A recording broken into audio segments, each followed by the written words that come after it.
It's beautiful.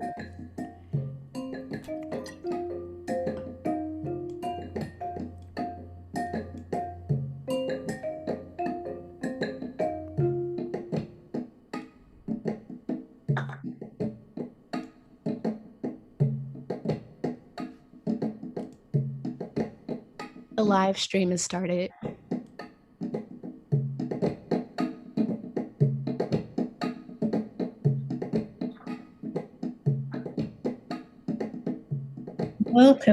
Welcome everybody to the first undergraduate conference, and we're very honored to open this conference with Dr. Asante, because without Dr. Asante we wouldn't have such a conference. I would like to, Dr. Asante has created and maintained this department over the years of fighting against the oppression of African people, and in particular, the ability to be able to have a space for us to speak our truths and to build upon this knowledge to create knowledge that is powerful, that is strong, that is totally relevant to people of African descent who have been deprived of this knowledge in many ways. Dr. Asante has written 95 books, so he's a prolific writer and recognized to be so. I just want to name some of them because as undergraduate students, they will become aware of these books. The History of Africa, Erasing Racism, African Pyramids of Knowledge, The Afrocentric Idea, the Afrocentric Manifesto, excuse me, and The Painful Demise of Eurocentrism. All the books are important, they're all unbelievable, and they're all amazing. But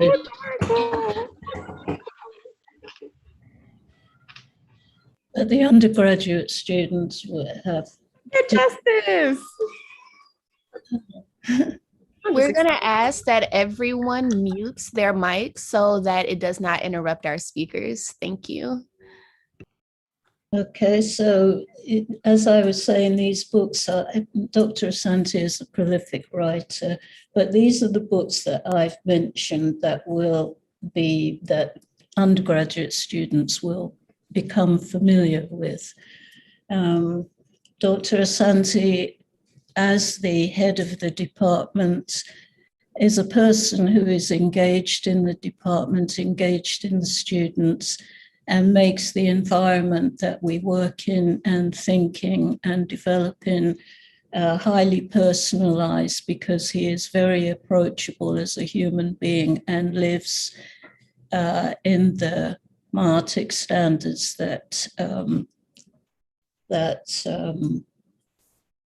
we use as a way of understanding behaviors and a moral system and ways of thinking and being. So I will start off with that. I thank you, Dr. Asante. We're highly honored that you would be here with us and with your busy schedule and everything. So, Dr. Asante. All right, thank you very much, Dr. Dove. And I just want to say to Dr. Dove, to Dr. Nehusi, and Dr. Smith that I really appreciate this initiative on your part to engage the undergraduate students in this conference. In fact, I just would like to say just a few more words. And one is that the Department of Africology and African American Studies throughout the nation, wherever these programs are, and there are probably over 400 of such programs now in the country, they were started by undergraduate students. None of these programs was started by a graduate program or by faculty. Faculty members did not go out and start Black Studies. And there were Black faculty members already at universities, but they didn't start it. It was started by undergraduate students. Undergraduate students have been very powerful, at Temple even. In the late 1960s, there were a group of students, and if you ever come to the 8th floor of Gladfelter Hall, you could see their names on our wall. The group of students who were the founders of the Department uh, of Africology. I mean, they called themselves initially the Afro-Asian Institute, and then after that, the Department of Pan-African Studies, and then the Department of African American Studies, and now we're Department of Africology because we are moving more and more to what we call a discipline study, where there are certain assumptions, certain ideas that we all share, and we are moving in the same direction. So I'm very proud of the faculty members who have organized this conference, and I hope that it becomes a mainstay in the department so that every year or every semester we bring the undergraduates together. And I would like to see much more participation of the undergraduate students in our department. They are the ones who can make changes and can bring changes about in the university. There needs to be, for example, at Temple University, a center or an institute or probably a center for African and African American culture. There needs to be a cultural center where we can have music, where we can have artists, where we can have poets. All of that needs to happen at Temple. Undergraduate students can make that happen. So I'm just very, very proud today, and I want to again applaud the students who have come out and who have responded to this project and to this program. And I mean, it is wonderful that we are able to get, it seems to me, more than 60 people who have come to this program today. Thank you very much for inviting me, and I'm just very proud and very happy, and I will always support what you're doing. Thank you.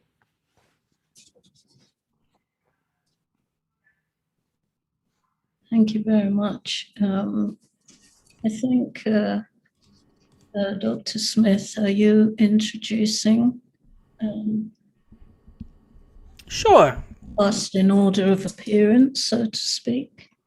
Yes, I definitely can. I welcome everyone to the room. I know that there are some students of mine in particular who have some previous commitments, so they can only stay for a little bit of time. So I won't be talking long. I will be giving Jasmine and Miss Belinda, and I'll put it in the chat as well, 2 links before I begin. And one is for the majors in Africology, and the other is for opportunities to minor in Africology. So as you hear from your fellow students, you know, if you're inspired and more interested to take more classes and learn more and participate with the department, you can use the links that I provided in the chat, and that will be available to you after the presentation.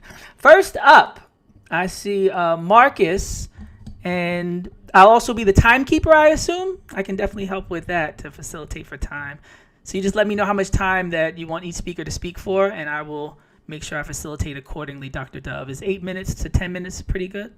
8 minutes is the time. I had wanted Miss Wilson and Jasmine to introduce themselves as, critical to this whole conference. Would that be okay? Sure. Who wants to go first, Jasmine or Miss Belinda? I will go first because I don't think Miss Belinda is on the call just yet. Hello, everyone.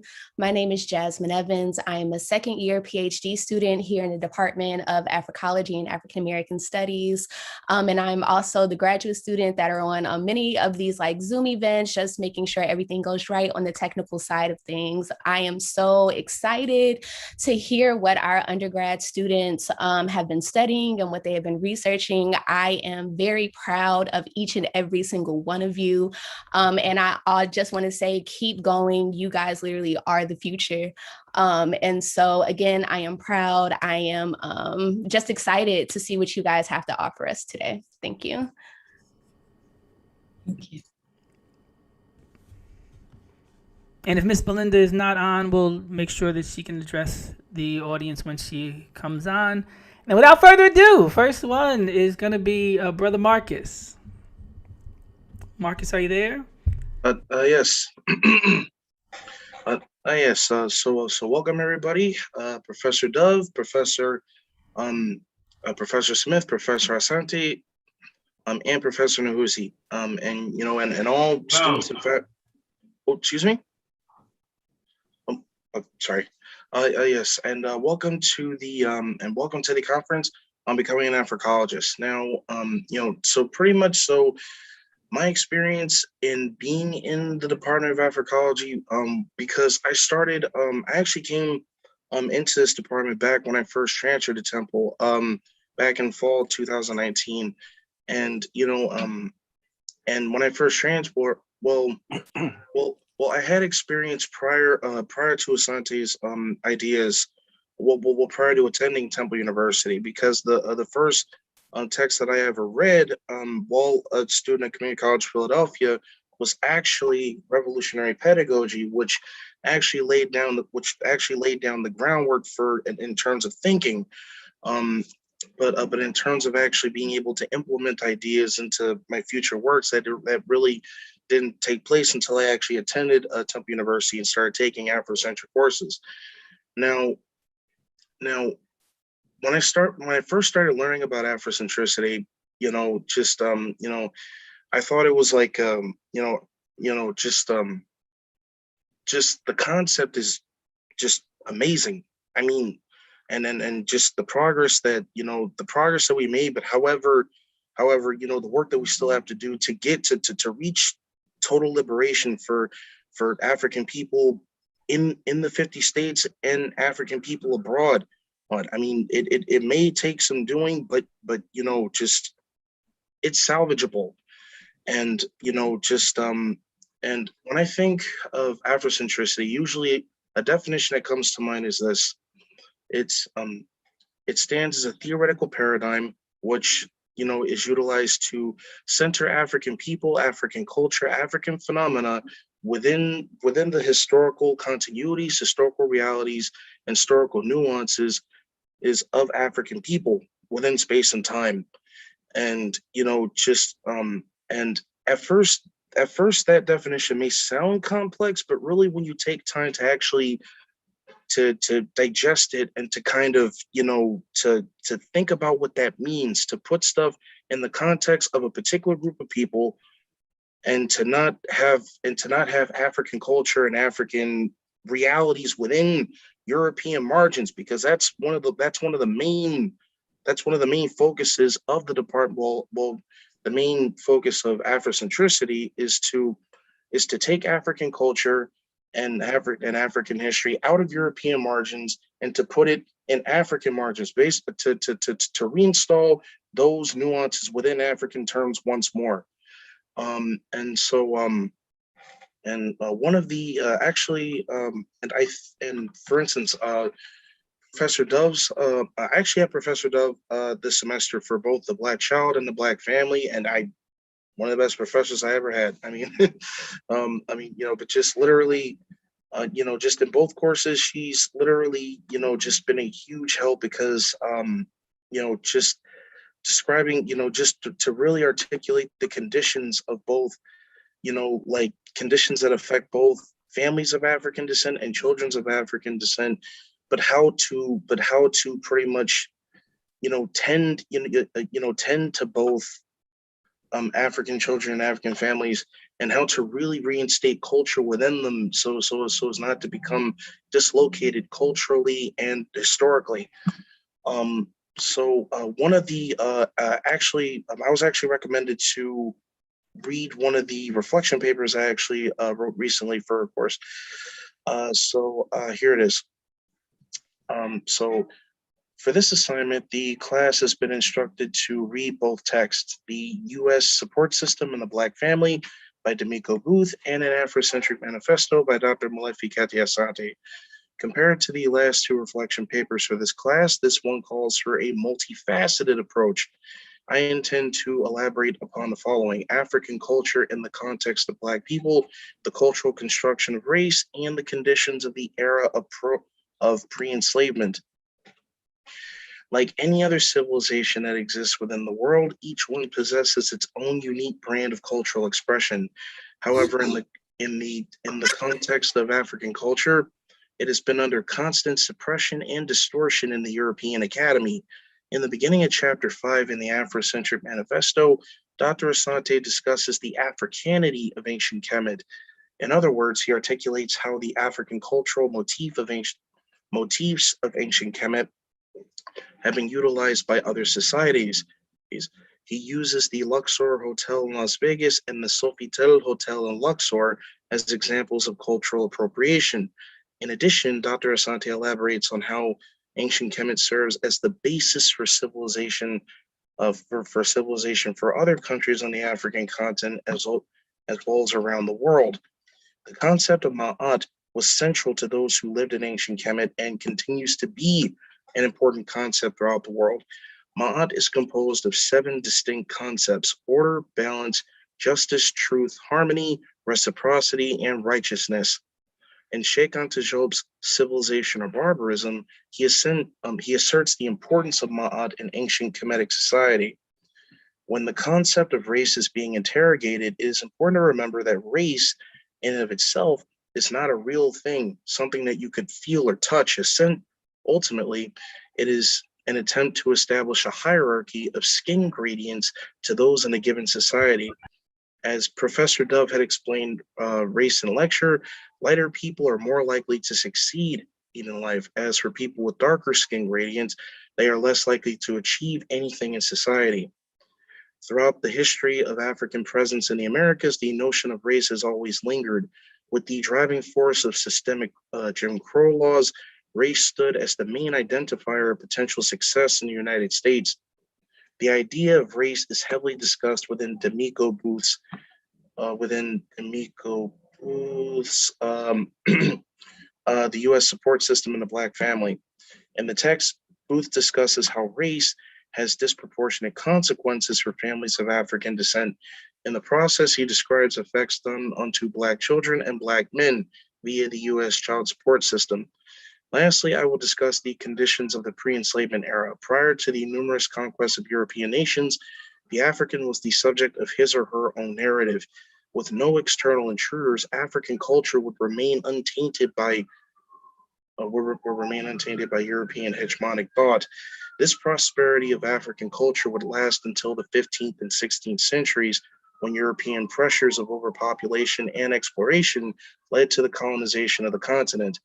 Along with this, many cultural norms of African society were nullified by European elites and seen as an unidentifiable other. Through the studying of African history and the utilization of Afrocentricity, we can assure that our cultural heritage will be brought back to its original position within space and time. Thank 20 you.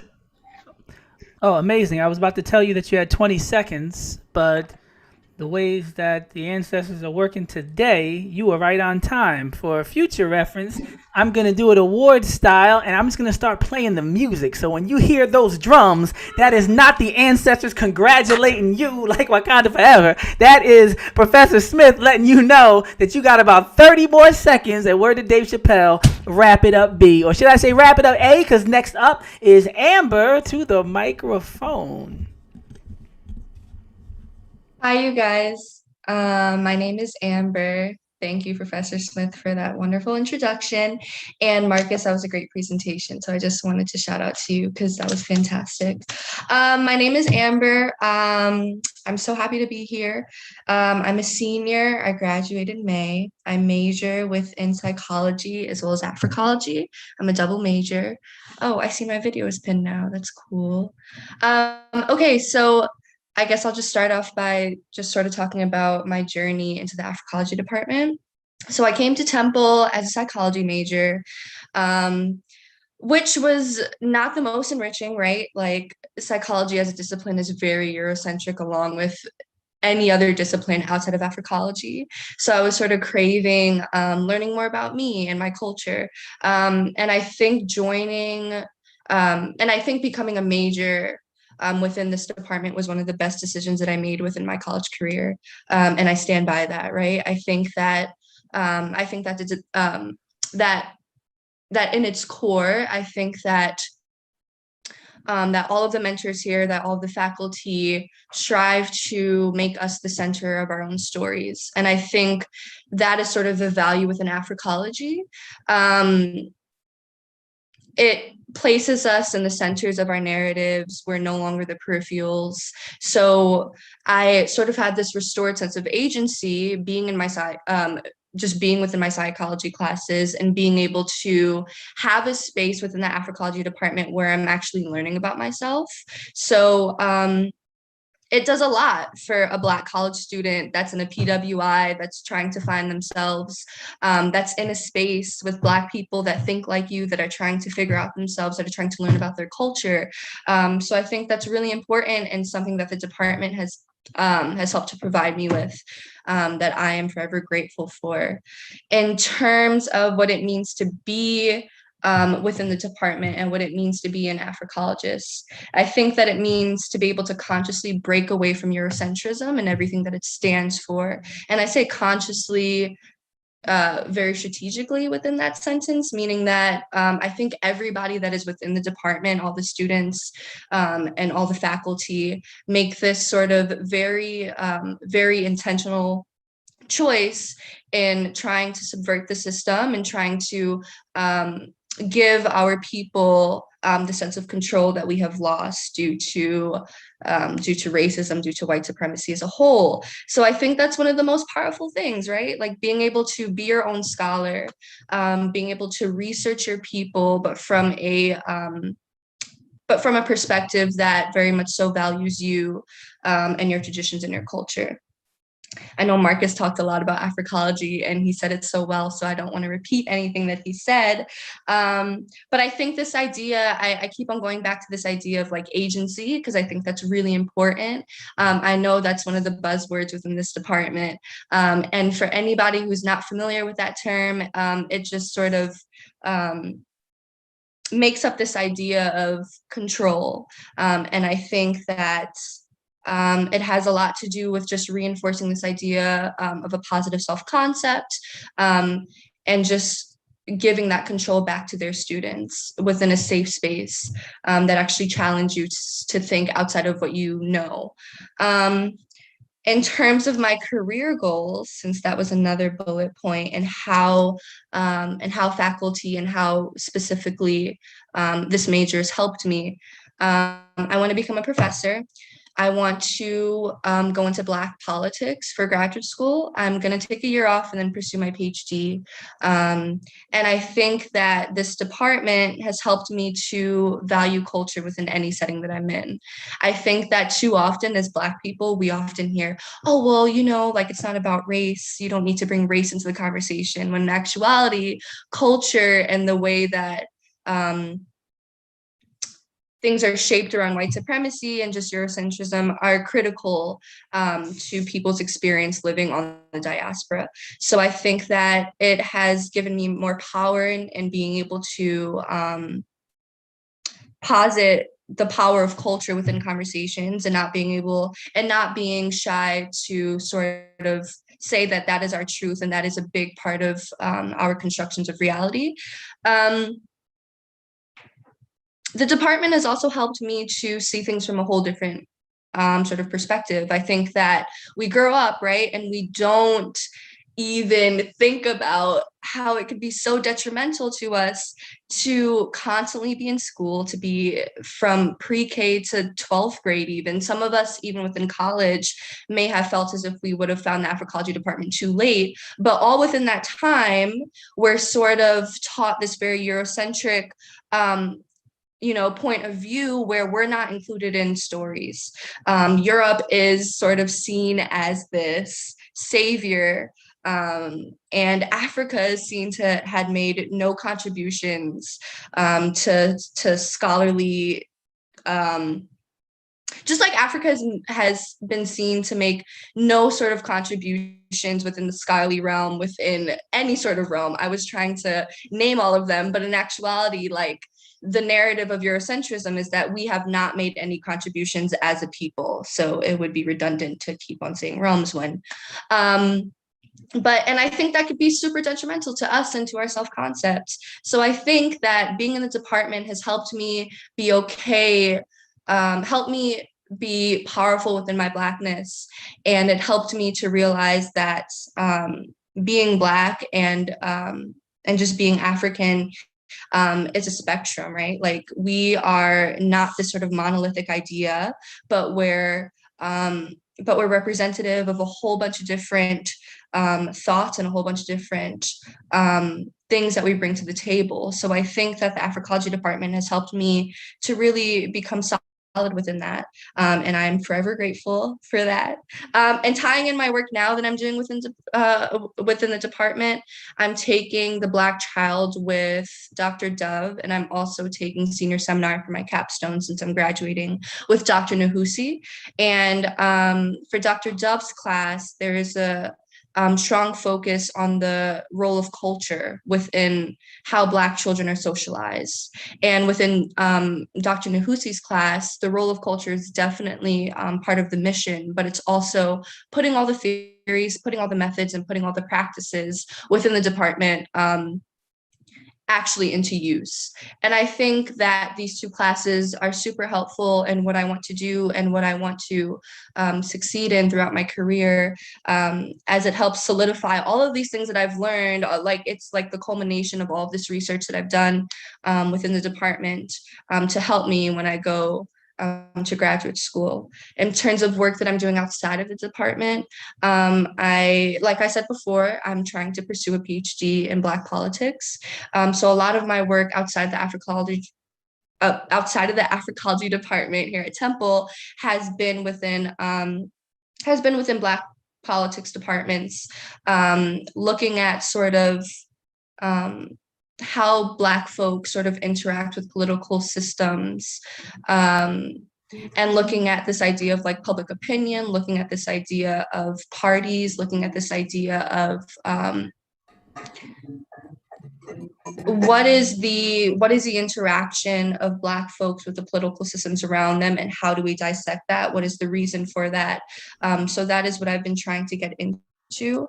But all in all, I think that the Africology department has helped me to restore a sense of age. Oh, is that the music? Okay.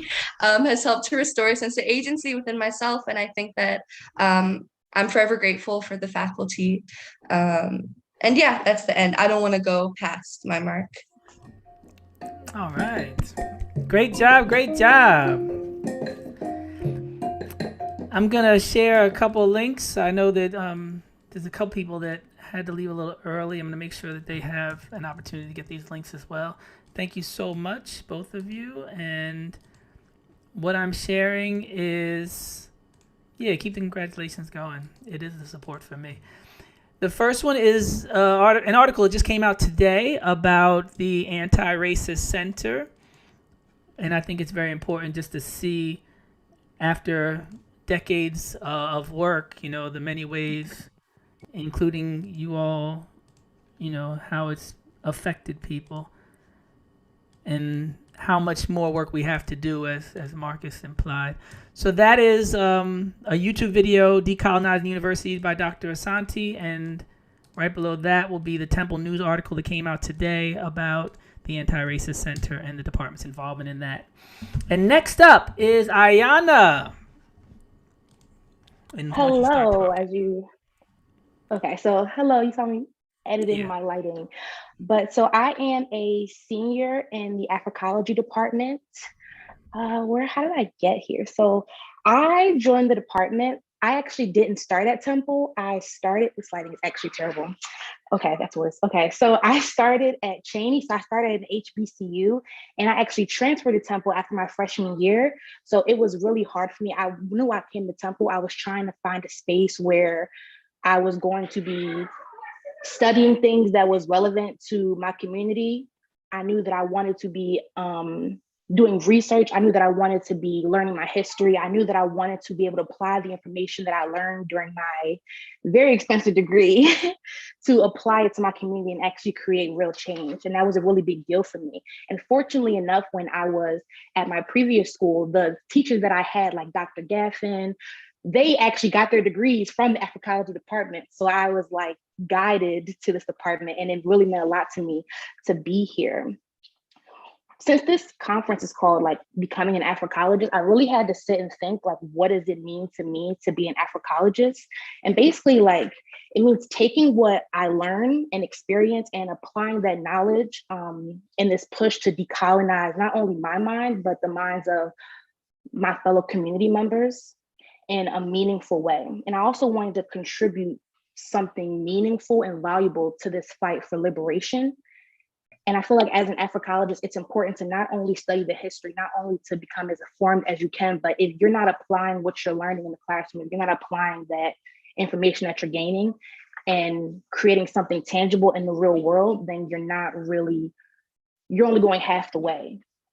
So it's really important for me in the idea of trying to become an Africologist to be able to apply the things I'm using in the classroom and make real change in my community. One of the things that I'm working on is I'm part of an organization outside of Temple, and I'm working to create a HBCU graduate college fair to get more students to predominantly Black programs and Black institutions and places where they'll feel valued, and the information that they'll be gaining will be from their own perspective. And that's how I've tried to take what the department has given me and apply it to the real world. Another example of that would be what I'm doing in the department right now. So I am currently a member of the executive board for the undergraduate majors and minors. And there's actually another member of that board who's speaking here today. So I'll let them introduce themselves. But we've basically been trying to find a way to get the majors and minors in the department to come together, because with unity comes power. So we can come together and bring our collective voices and project that towards one goal and address certain issues as a unit, that I think that we can really create real change. So one thing that we did was we created the Africology group chat. We're using the platform GroupMe, and I've seen already how we've gotten more students to go to certain programs. We've gotten more students to get into certain organizations. I know I posted it earlier, so there are students who were here today. Hello to all of you. And it's just my attempt to take what the department has taught me and create tangible things and tangible changes for not only my community members, but also for my fellow students. And to tie all of that in, like everything that I'm doing and everything that I've learned, and all the things that I've said today that are important to me, it's all based on what the department has given me. This department is not only a space where I feel as though my history and my culture is validated, but it's a place where I can exchange ideas of people who are like-minded, who want to create change, who want to engage their peers, who want to be critical of the information that we're getting from these predominantly white institutions. And not institutions, not just meaning universities, but when you look at like medicine, we look at the legal system, just spaces where where what is important to us is not at the forefront.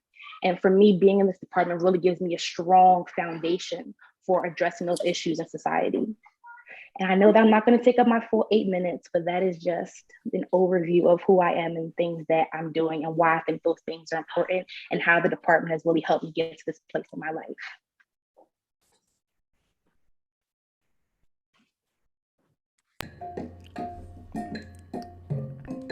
Thank you.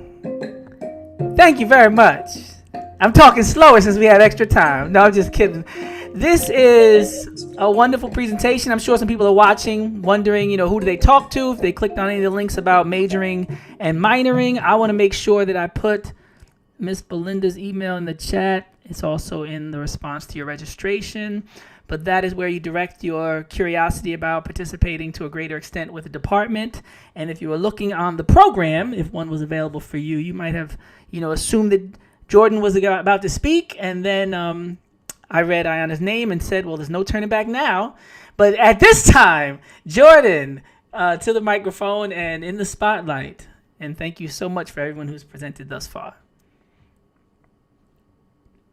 Thank you very much. So hi everyone, my name is Jordan Campbell. I just first like to thank Dr. Dove for giving me the opportunity to be speaking here today. She is my professor. I'm taking her Black family class this semester, and I would do just about anything that Dr. Dove asked me to. So I was more than happy to speak here this afternoon. Also to Dr. Asante, to Professor Smith and Nahusi, thank you for inviting me here as well this afternoon. So my name is Jordan Campbell. I am a senior psychology major here at Temple University. So I actually came into Temple as a business major, a marketing major to be exact. And I just felt that the profession that I was going into wasn't necessarily feeding my soul or aligning with my purpose, or was going to allow me to make any real change in the world in the ways that I wanted to. So I ended up switching over to becoming a psychology major. But as Amber touched on earlier, very quickly realized that although we talk about psychology, we don't really talk about Black psychology or the psychology of Black people, and how that is so very different from everything else that we're taught throughout our education and our time in the psychology department. My first introduction to the Africology department, or to Afrocentric ideas, I took a history and significance of race class in my freshman year. In my sophomore year, I took the philosophy of the African American experience. And for me, that was really my first introduction into what Afrocentricity even was, the actual history of our people, of our culture, and how so much of that is intentionally kept out of the education that we're given from preschool through high school, and all the way into college, into higher education as well. So I'm from a predominantly white area in Long Island, New York. And throughout that time, there really is no mention at all about Black history or Black culture, aside from maybe the very beginning of February. And they just kind of stick to the basic, Martin Luther King Jr. and stuff, and that's it. So a lot of my understanding about Africology, about the discipline itself, about the reading, the books, even people such as Dr. Asante, those were names that I had never heard of prior to coming to Temple University. And then once you get into it, it's very frustrating, right? You begin to understand all of the many ways that we've been tricked into believing that so much of where we are, who we are as a people, is our own fault. They leave out so much about, who the African was before enslavement. They leave out so much about how, from the very beginning of time, I mentioned I'm in the Black family class, so a lot of what we're looking at is the structure of the Black family, how that has changed over the years, how that's been impacted by slavery and enslavement and racism, right? And we don't talk about the fact that Black families have been torn apart and ripped apart from the beginning, and that has all been intentional. So when we sit here now in 2020 and people ask about, well, where are the Black fathers and why are people so absent, and what's wrong with the Black family structure? If you have no understanding of what Afrocentricity is, if you have no real desire to understand the true history of Black people, of Black culture, then you would think that, those are our own faults, that it has nothing to do with the criminal justice system or the prison system, or the fact that slavery is still technically legal according to the United States Constitution. You don't know about things like that unless you really sit down and you take the time to actually read into the discipline and to look into who you are as an individual. So for me, coming into Africology, taking classes within the Africology department, which, even though I mentioned as I am a psychology major, I have tried to make sure that I do have at least one class out of the Africology department incorporated into my schedule each semester.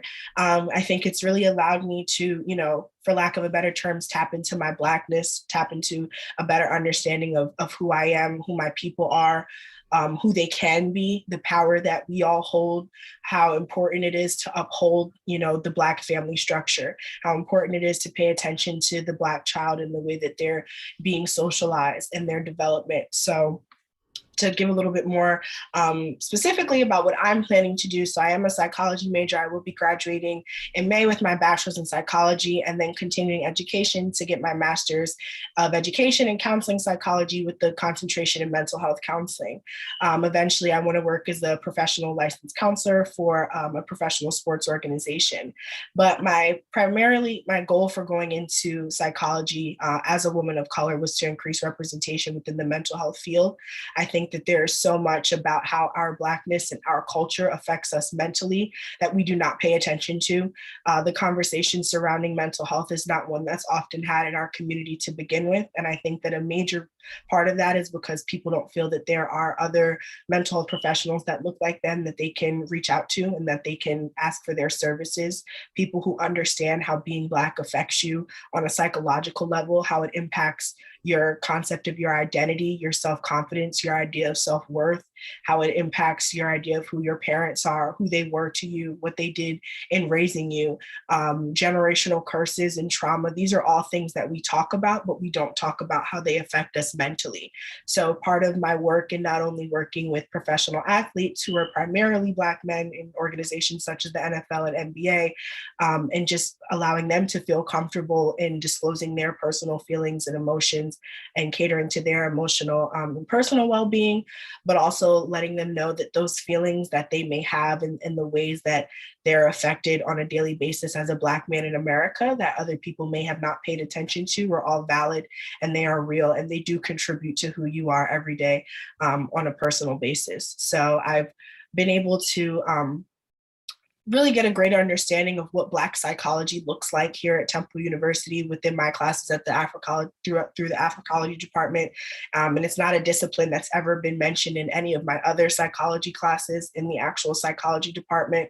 So just speaking from the perspective of a student who is interested in doing something else outside of mainly being directly involved in Africology, I really do think that there's so much value in this department, in the faculty, in the classes that are taught, and what's discussed in class. And as Dr. Dove will tell you, so many of my reflection papers and my understandings in class come from my own personal experience, putting pieces together, realizing how things affected me and what comes from just me simply being a Black woman that I probably never understood before taking these classes. So I would, urge anyone who is interested to find some type of way to get involved. If it's not it becoming your major or your minor, just find a way to take a class. So much of the learning, it is on you, and it can be very frustrating, especially as you grow deeper in your understanding of this country, the systems in this country, and the way that everything has been constructed. We talk about race being a social construct, but you really don't understand what that means, or should I say what little that actually means, until you really get to take a class within the Africology department. So for me, it's been a major help to my understanding of who I am as a Black individual, as a Black woman, as an educated Black woman, as someone who is looking to, validate the feelings of other Black people in this country. And then just lastly, for my interview and my project and what I'll be working on in Dr. Dove's class throughout the end of the semester is interviewing some of my neighbors here, some of the North Philadelphia residents, and just trying to understand how the protests that we saw happen last year and throughout last summer in response to George Floyd and Breonna Taylor, how those impacted them.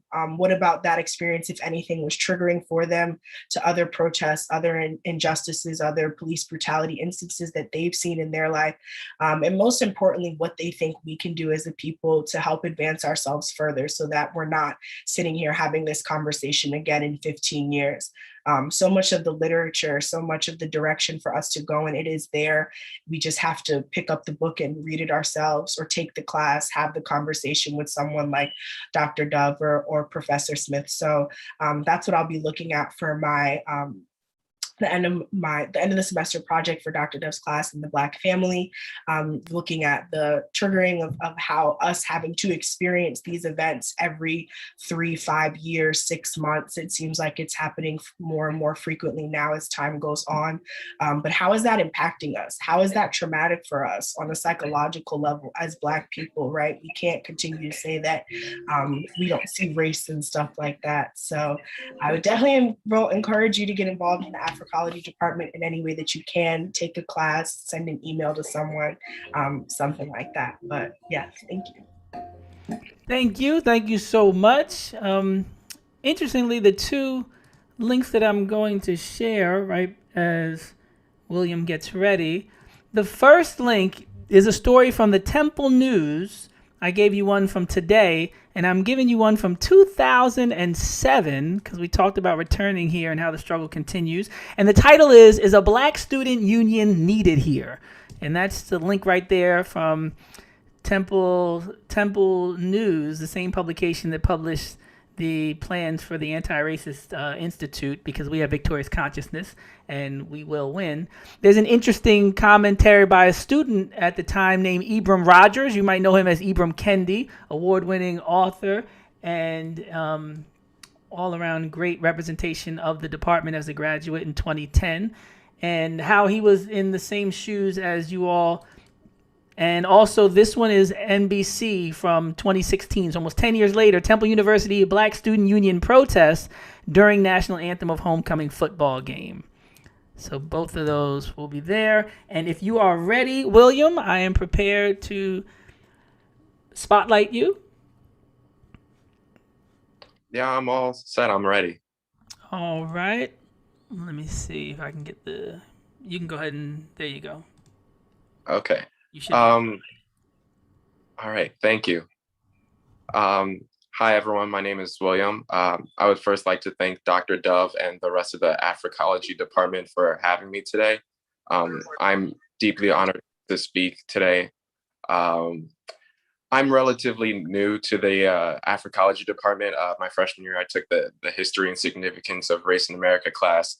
And this semester, I'm in Dr. Dove's the Black Child class, which has been really enlightening to me.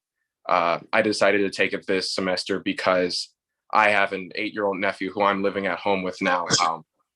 And so having the access to be with him and to watch him growing up and taking this class at the same time has really been eye-opening and enlightening.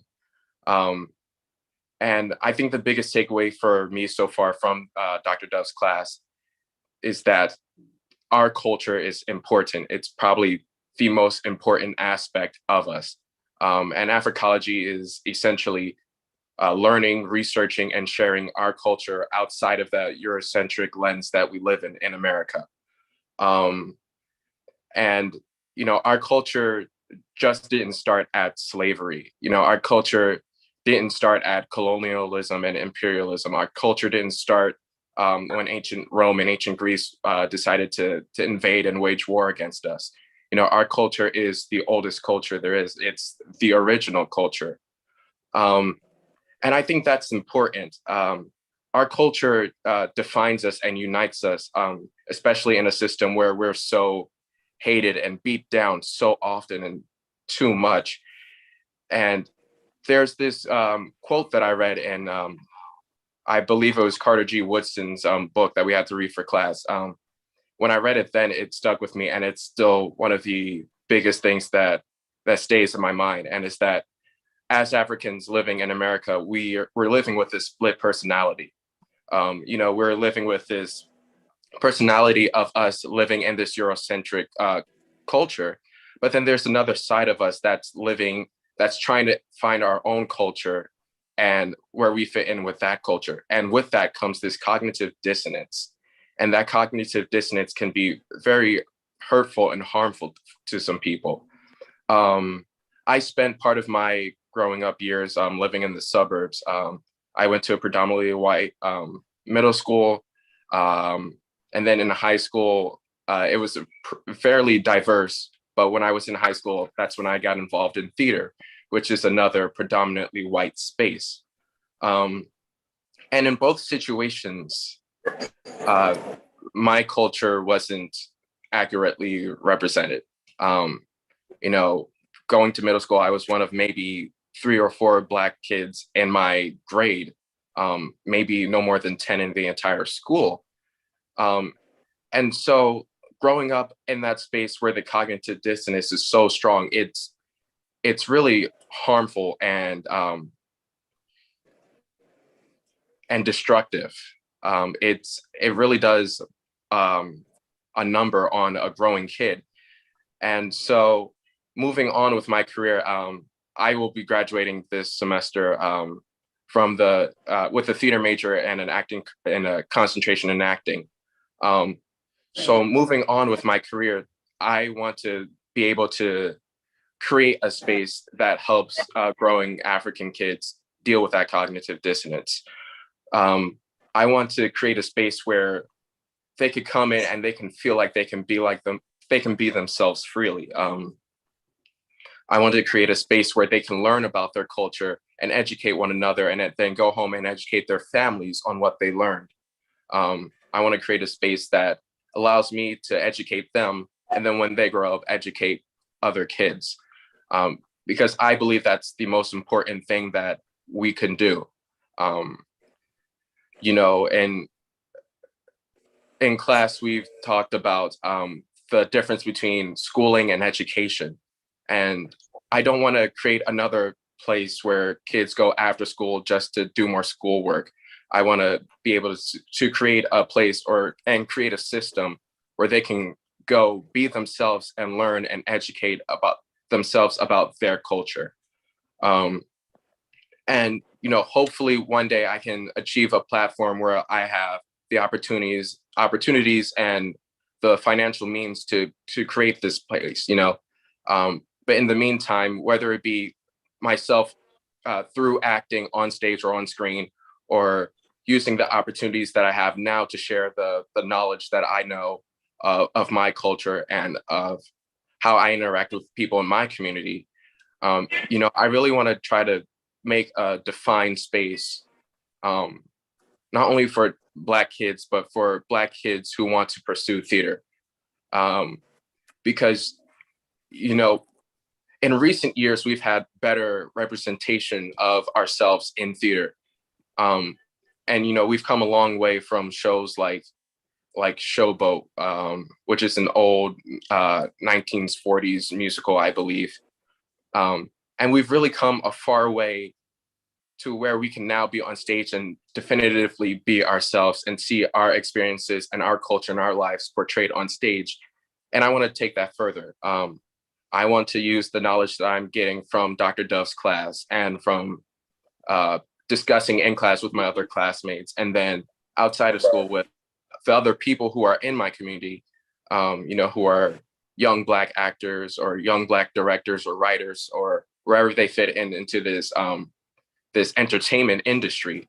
You know, I want to be able to share our knowledge with each other, and then go on to create this space that I think young Black children need.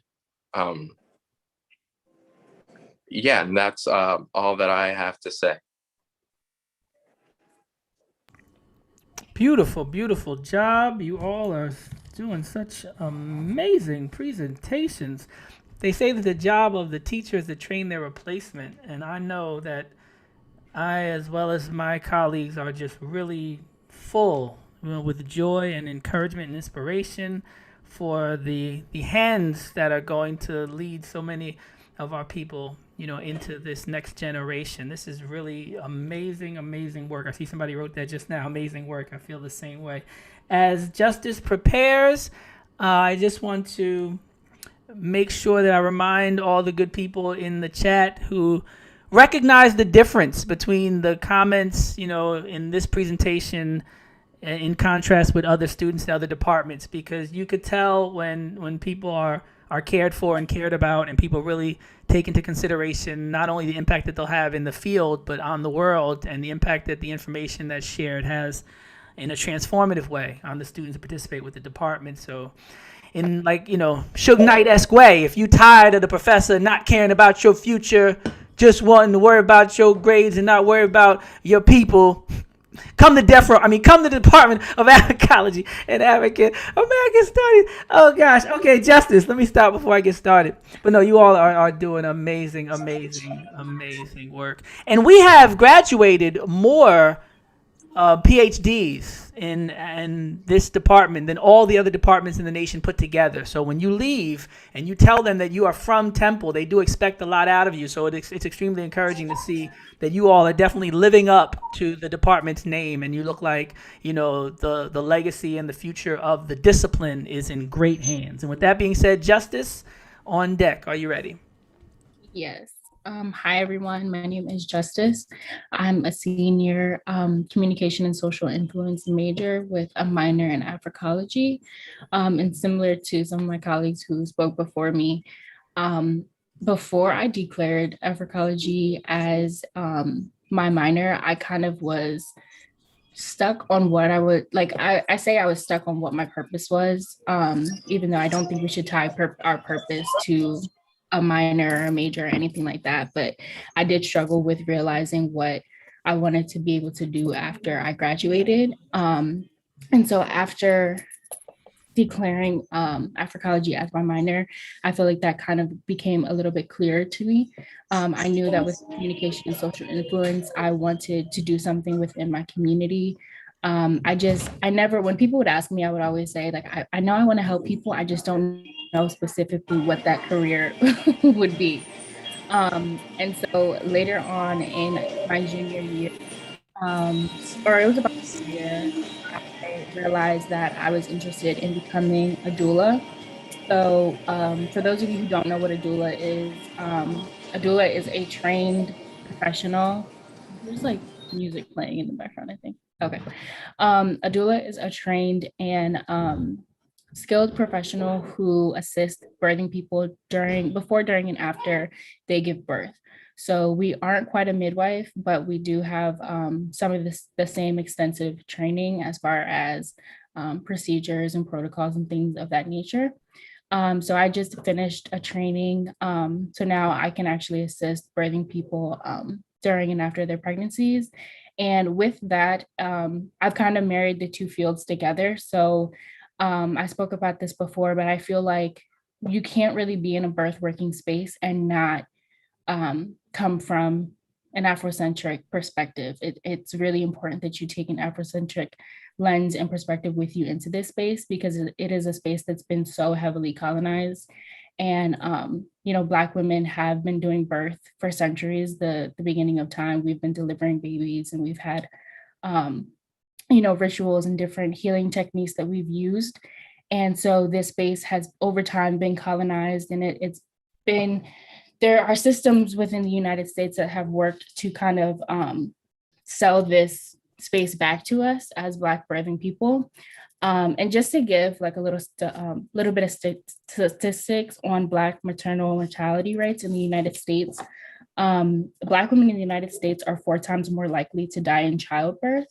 We're twice as likely to have a low birth weight infant compared to our white counterparts. We're also twice as likely to die within the first 45 days of our postpartum period.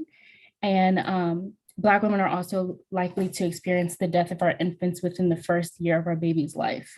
So there are definitely, similar to every system within the United States, this is extremely flawed and extremely concerning, and there have to be changes made within the birthing space so that we care about Black life while it's here. So within my work, kind of merging my major and my minor together within Dr. Dove's class, I'm taking her for the Black child and the Black family. As my colleague said previously, I cannot speak more highly of Dr. Dove. She has definitely contributed to my college career greatly, and I feel like I'll forever be indebted to her and all her knowledge that she shared with me.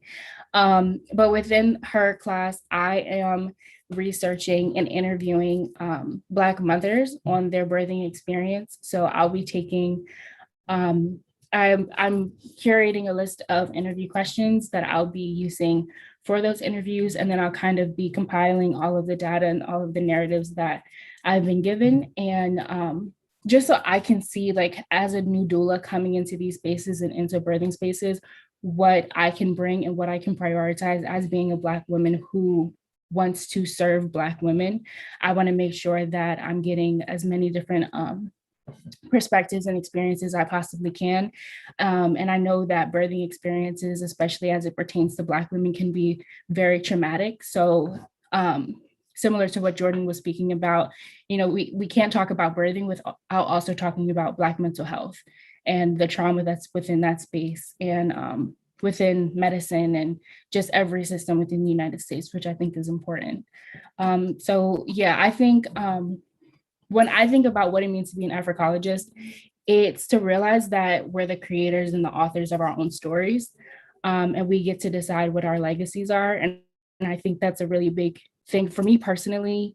Like I said, coming into college, I wasn't sure what my purpose was or what my purpose was going to be. And I can genuinely, wholeheartedly say that declaring Africology as my minor has revealed what my purpose is, and who I'm supposed to be to my community. And I think that whether you're a major in Africology or you're a minor in Africology, or you don't have the space in your schedule to make that big of a commitment, I highly, highly encourage you. And I cannot stress enough how important it is to take at least one course from the department. The professors are unmatched. I've not come across any other professors within my time at Temple who care as much as the professors within this department. And I've had classes before. I took a hip hop and Black culture class with Timothy Welbeck last semester, and that class felt like we were a family. Like we were just so close, and we joked, and like we still have a group chat that we use, and every now and again we talk in it. So it definitely it can be beneficial to anyone, but especially if you are a Black student and you just want to take a class that focuses on you and is about you, and it's not being your narrative, our narrative and our history is not being pushed to the side or to the back. So yeah, that's what I have. Thank you. Amazing. Great job. Great job. Wow, look at y'all. I'll tell you one thing that's different. You all adhering to the time restraints. Because back in my day, man, you had to wave a light like a comedy show, play some music, then they start trying to go to the beat and keep the... I was like, no, that means you all are... These beautiful changes and improvements. I'm going to share a link. I actually had the honor, privilege, and pleasure of presenting for some healthcare organizations in the wake of George Floyd about the health impacts of race. And what I'm sharing for you is that link there is a TED Talk about racism and health. And one of the things that's very interesting in the piece is that the infant mortality rates and the weight of the births in the African American women were different than those from Africa. And they said the women from Africa had the same birth weights as the Europeans here in America. They said, but within one generation of the African women living in America and dealing with the racism and microaggressions, the birth weights dropped significantly and to dangerous levels. So when people, like you said, people wonder what are the impacts, these microaggressions and the dislocation and, how is it affecting us? And like the statistics you shared, it's literally killing us and our future. So I think it's very important work that you all are doing. And I think that link will help those who are, even more interested in some of the things that you were sharing and even curious to maybe potentially, follow a similar path. And at this time, Daniel, if you're queued up. Hi, everyone. I'm Daniel. I am an Africology major, and I am currently a sophomore. And I cannot emphasize enough how much I love this department and how much it means to me. And I just want to start off by saying that just as nations are made up of people and not land, this department is what it is because of the people in it and not the classes being taught. But with that being said, I decided to take Africology at Temple because the classes that Temple was offering seemed to be the most in alignment with what I wanted to study. Because prior to me applying to colleges, I had thought that Africa was a place devoid of history outside of Egypt and that Black people didn't have anything to be proud of.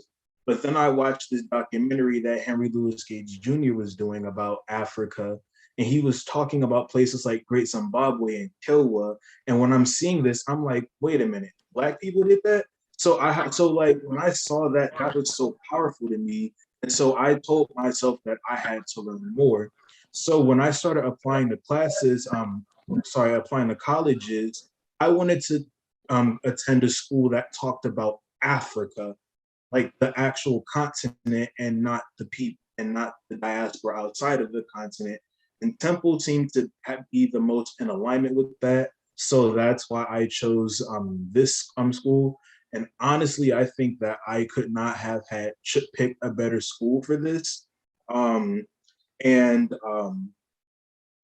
I first became familiar with the what Africology was before the school year started last year, because I actually met Professor Smith, Dr. Asante, Dr. Nahusi, and Dr. Dove at the same time, because Dr. Asante held a lunch for all the incoming freshmen last year. And when he was speaking at this lunch, he talked about what Africology was, and he said that we're going to be talking about what makes Africans African. How do Africans think? How do they behave? How do they understand the world around them? And I'm really starting to see all of that unfold in my classes right now. And I'm extremely grateful for that. They're helping me understand myself and the people around me much more.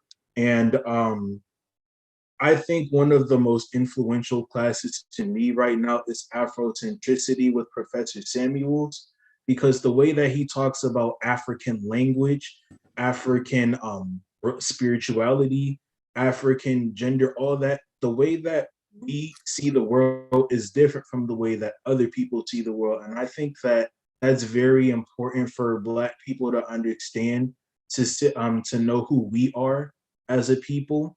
So yeah, I just can't speak highly enough of this department. And shortly after I attended that lunch, Dr. Asante told me that there wasn't really much information keeping the undergraduates updated with what's going on in the department. So with his permission, I actually created our Instagram page, Temple AAAS.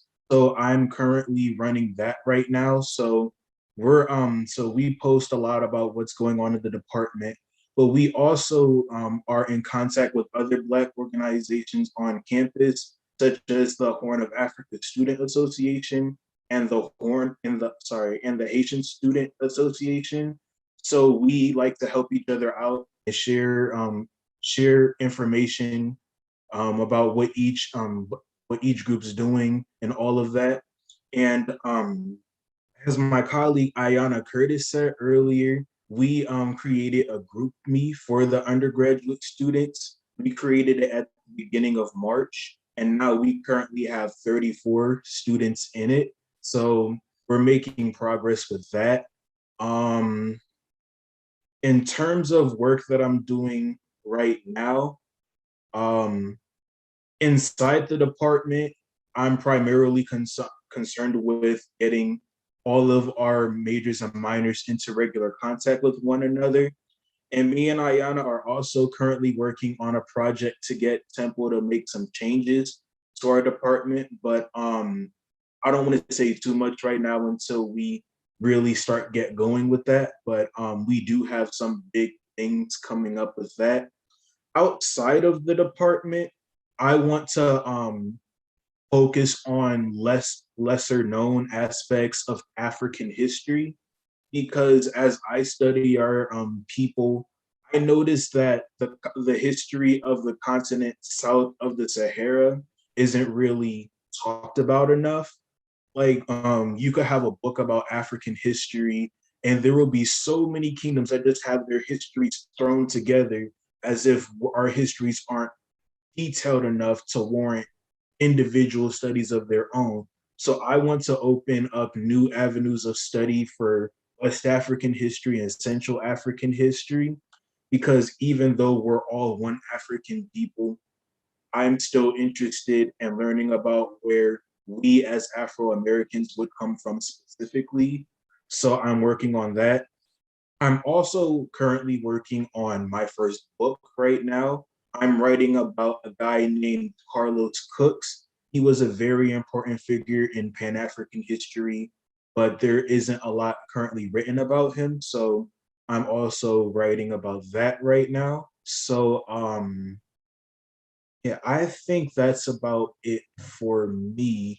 But yeah, if you haven't already, I would strongly encourage you guys to take classes in this department. I don't think you would regret it. Thank you. Great, great, great. So he was writing a book. I know all the professors and the graduate students, they perked up when they heard that. They said, that's what I'm talking about. Inspire us to write a little more, a little faster. That is amazing. And without further ado, bringing up the anchor leg of this amazing Afrocentric relay. Edith, whenever you're ready, I'll turn it down and let you. Oh, somebody said, I see you, Edith. Okay, that's your best friend.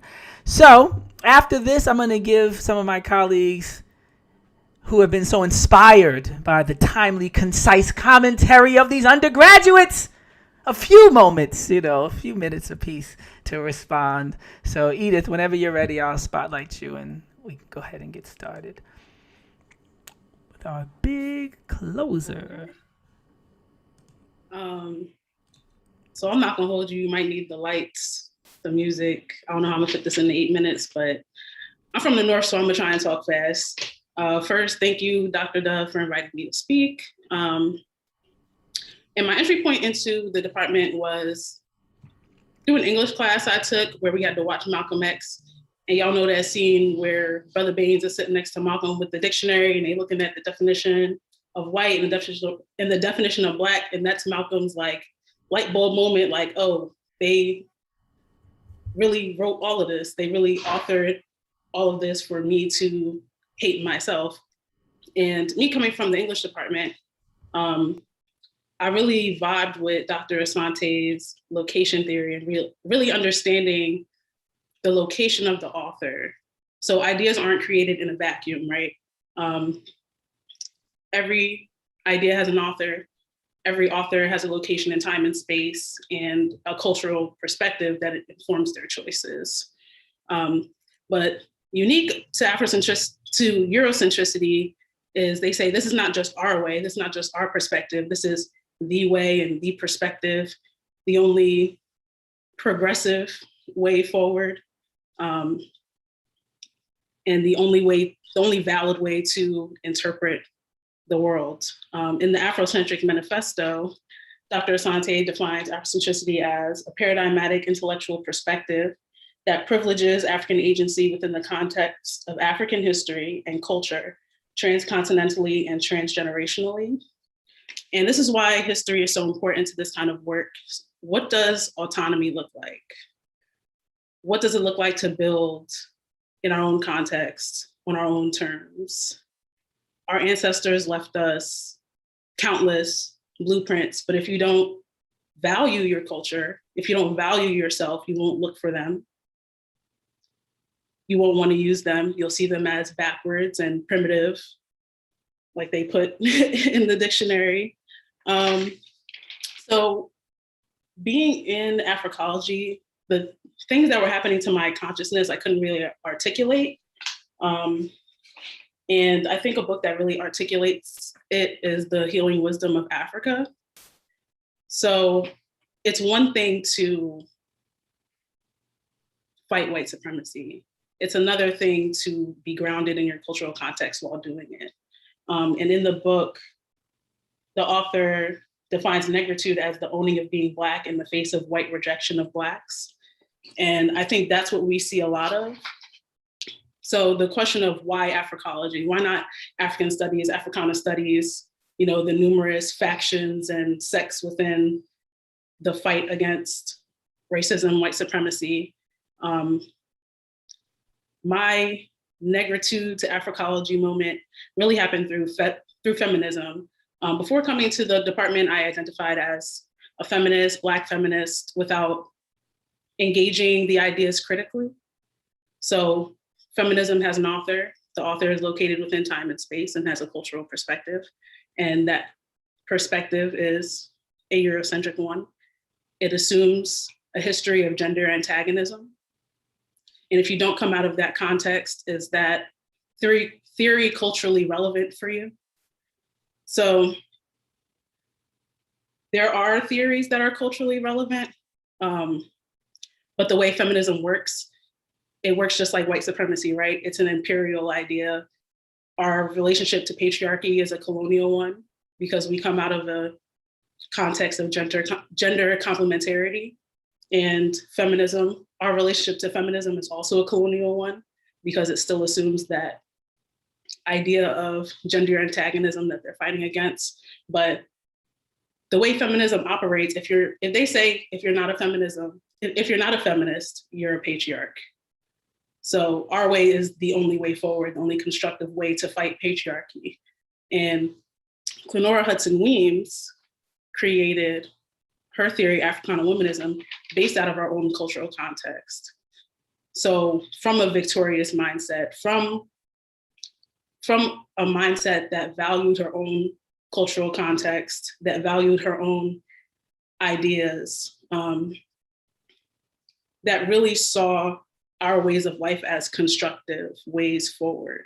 So really using that blueprint is what's really important.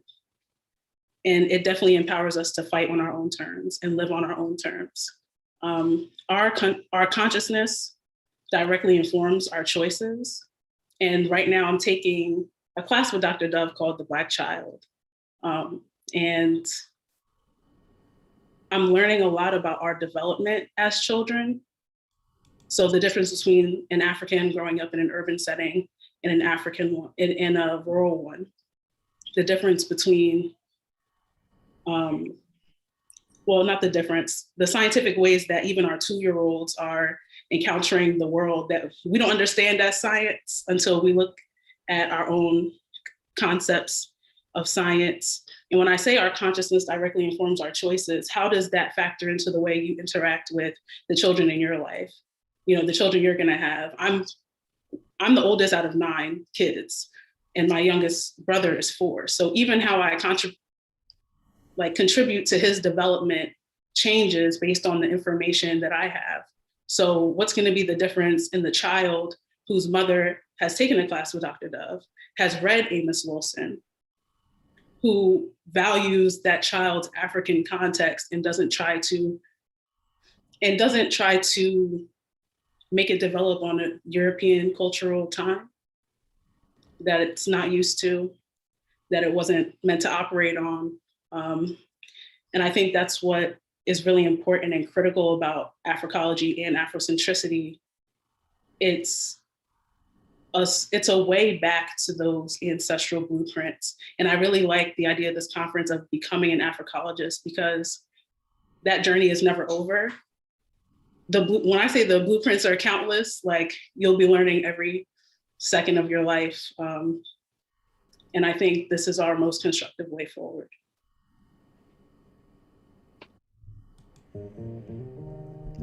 Oh, you just gonna end like that? You just gonna drop the mic? You gonna go last and drop the mic? She said that way forward. I said, man, I said, okay, maybe that's my time. That's my cue to come in there. I said, let Bob rock out for about 10 seconds.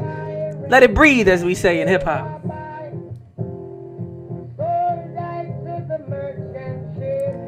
This has been amazing.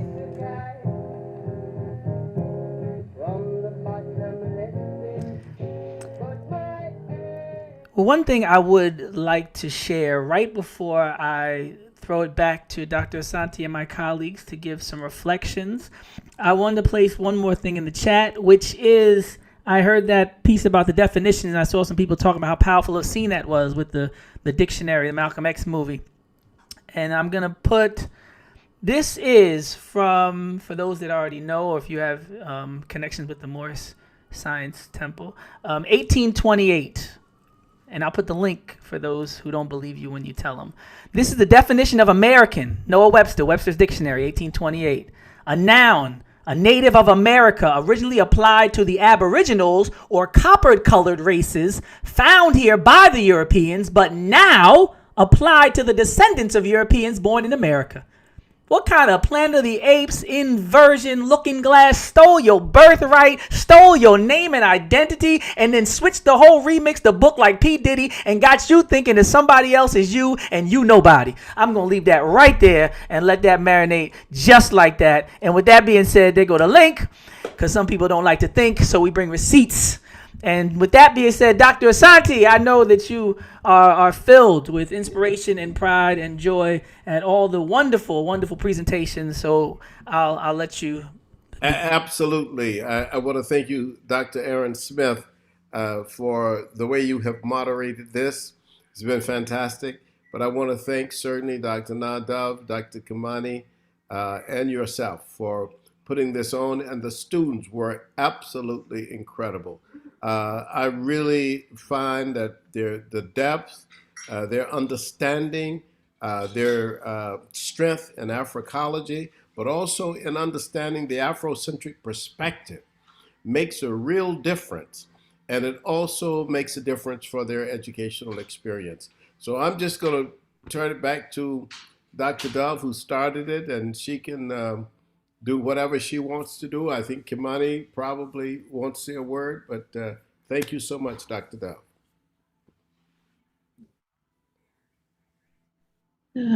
Thank you very much, Dr.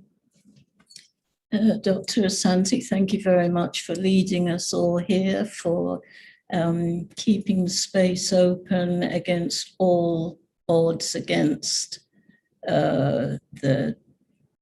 all the attempts to crush this department. Thank you very much, because without that, we wouldn't be here. So I thank you very much. And as for the students, you know, I have sat in the classes, obviously, as the professor, but just heard some amazing discussion and written and reviewed amazing papers. And I'm just so proud and honored to be amongst students that come into Africology with open minds, thinking about things. And even students who come in with closed minds are influenced by those who have open minds. And so students are actually teaching each other, which is a wonderful process. And I'm always learning as a professor. So, you know, I'm totally honored that they came. I'm totally, you know, so pleased with their presentations. I'm just so very proud. And, you know, that's what I want to say. And I thank you very much. It's a real privilege to be a professor in this department. And I hope Dr. Nahuzi, who converses with me all the time about the greatness of the students, who's, you know, very much appreciated by the students, but also appreciates students. I hope you'll say some things, Dr. Nahusi. Thanks very much for that invitation, Dr. Dove. Hello to everybody, students, presenters, listeners. I think this has been an extremely significant occasion.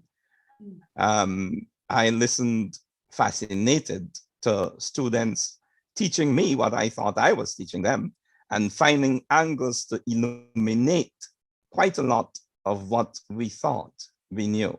So like Dr. Dove said, we came here as professors, as teachers, and I'm certain that many of us also understood that the more you teach, the more you learn.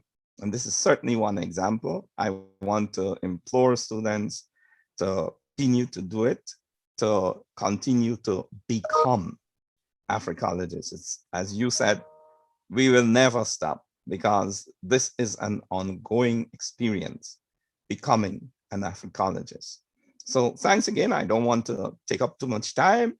I'm glad to have been part of this. I think that there'll be questions from the audience and so on. So let me leave that space. Thanks again to everybody. Can I just add, Dr. Oku is here, who is the undergraduate chairperson, and I'm glad that she's here. And oh, I see your hand is raised.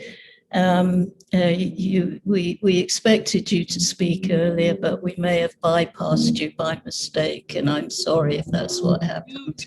No.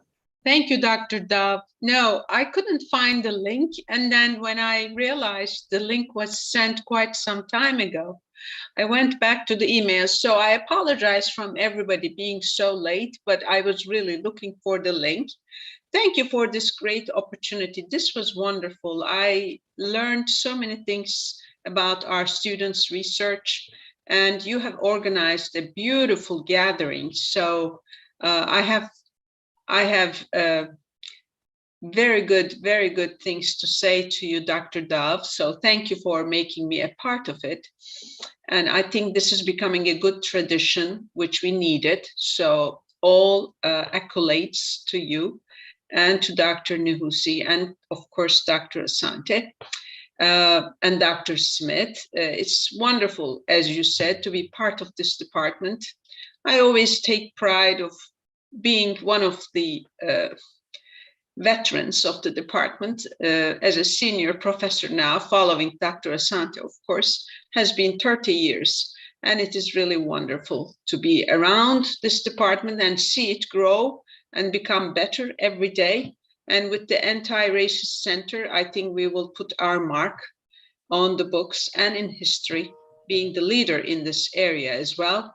One little comment, if I may make, I was listening, of course, to everybody's presentations because I joined when Marcus was speaking, and Marcus has been a wonderful student of mine, as some others are. Justice mentioned being a doula, and I think she is already getting her certificate in this. I have something to share with you all. We are expecting my son's first child, so I will be a grandmother soon, either today or tomorrow. And they have been working with a doula, and I didn't know what it is. So my son explained to me when I visited them on Sunday. And I said, whom did you have now? A doula is the person, as Justice explained, who helps not only the mother, but also probably the doctor or the persons who will make sure the birth is going well. My son said, Mom, I am working with an African-American young lady. Her name is Ebony, and I trust her more than the doctors. So my wife, meaning my daughter-in-law, Donna, will be safe. I was so pleased. I was so happy, and I felt secure. Because if there's an issue, I know our doula will be helping us. And the fact that my son did not just choose any person, he chose an African-American lady to help with the birth.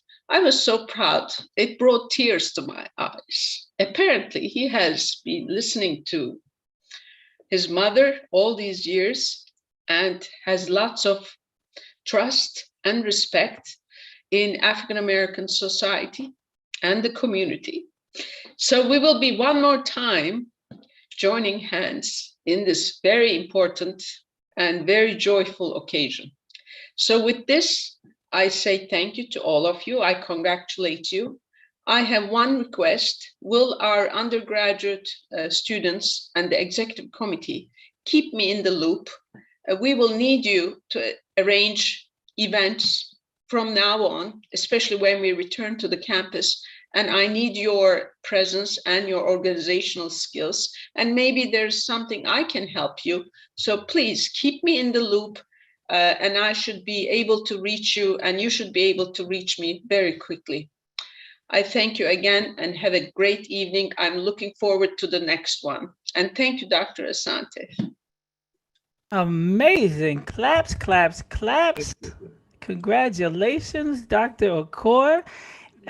Interestingly enough, I was just in a conversation with some of the students, and if it's the same Ebony, Miss DeBrest, who's very popular, one of the best to do what she does, I actually shared a link and some information with the students just the other day, just to show you, the way things work and how I don't believe in coincidences. So that's just amazing that some of the students just received her information as a potential mentor. And here you are talking about how she's going to play such a pivotal role in the life of you and your family in the next 24 to 48 hours. That's just amazing. And congratulations again.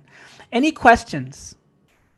Oh, you're on mute. Oh, Dr. Okor, go ahead and say, we couldn't hear you. I apologize for interrupting one more time. What is the lady's last name? DeBrest, Ebony DeBrest. D-E? B-R-E-S-T. Thank you so much, Dr. Smith. I will let you inform. Let me know. The whole community informed when our grandchild, my granddaughter Maya, will arrive. Hopefully tonight, tomorrow. We are expecting. Thank you, everybody. Very exciting. I want to say thank you to Dr. Okur for that talk. But I'm just realizing that Ebony Dubrest was also my swimming teacher. Thank you. Small world. Small world.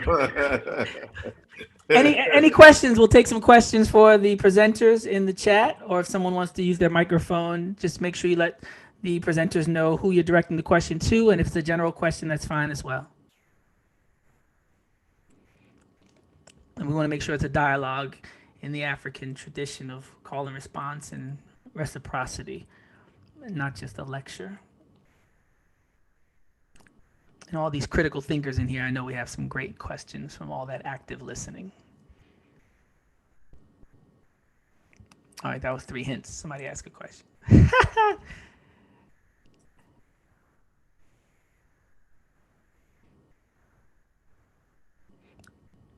I have a question then for any of the presenters that would like to answer.